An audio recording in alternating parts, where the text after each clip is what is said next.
As the Acolyte goes on, it keeps getting closer and closer to breaking the canon and lore of the Star Wars universe.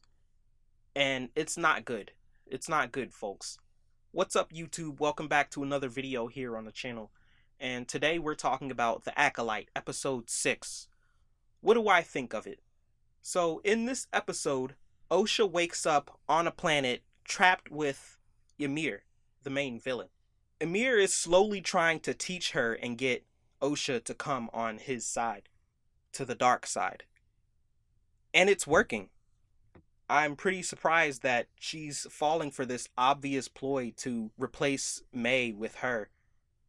Speaking of May, May is on her own mission, meanwhile, to impersonate Osha to Saul. And Saul is buying it hook, line, and sinker. But it seems that Saul is hiding something. Something's going on with Saul in this episode. They're almost hinting that he might become a villain, or he might become evil in some sort of way, because in this episode, Saul, he feels a little creepy. I'm not gonna lie. And I don't know if I like that.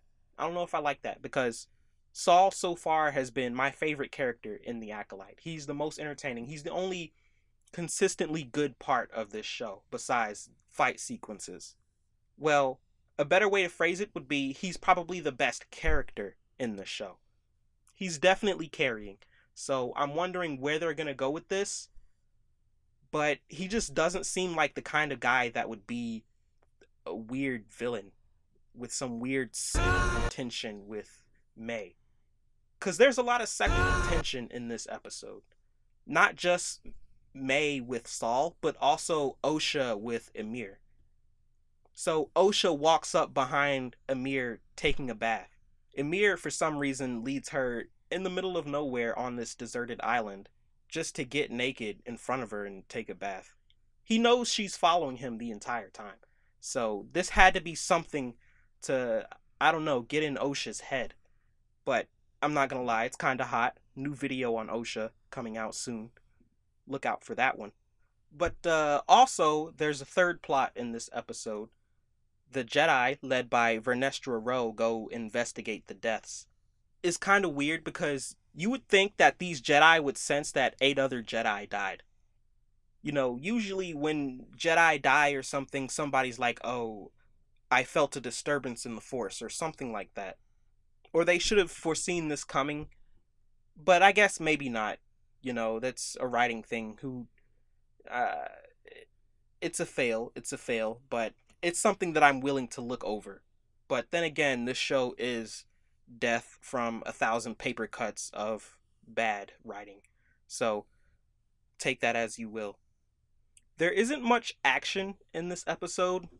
Um, I think that's when this show is definitely at its weakest, is when there's not a lot of action. Because, as I've said, the choreography in this show, in the other episodes, is pretty exceptional. Much better than the choreography we got in the sequel trilogy. Nothing tops the prequels, but you know that already, come on. But anyway, I want to discuss the biggest issue with this episode and this series as a whole. How it's getting closer and closer to breaking canon with the whole Ki-Adi-Mundi and him not knowing that the Sith have existed since apparently 4 millennia. The Sith haven't been anywhere. They've been chilling. But for some reason, Ki-Adi-Mundi doesn't know about it. All jokes aside, if they go in the direction of Vernestra and her Jedi telling the Jedi Council, that's going to be the biggest blow to Star Wars continuity that I think has ever happened in the Star Wars franchise. I mean, at that point, you might as well throw away any sort of consistency with other entries in the series and just make everything a what if or episodic.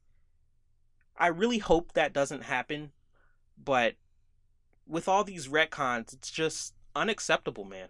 It's unacceptable. I heard some ideas floating around that maybe Disney should hire lore keepers or people that keep the continuity of the series together when productions are going on. Or maybe they already have them and they're just not doing their job. But something has to be done. Something has to be done. It's a well known fact that the Sith first reappeared during the Phantom Menace to the Jedi. That's been a consistent piece of lore that has stuck with people.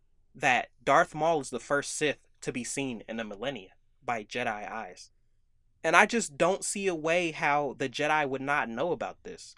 I mean, so many Jedi have died.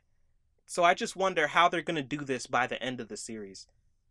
Is there going to be some sort of contrived way that the Council doesn't know? That Ki-Adi-Mundi doesn't know? Or will they stick with breaking Star Wars canon and lore? Leave your comments down below what you think they will do. And that's pretty much it. Check out my other videos. Check out my shorts. I have a lot of versus videos coming out and top fives. I think you'll enjoy them. That's pretty much it. Have a good one. See ya.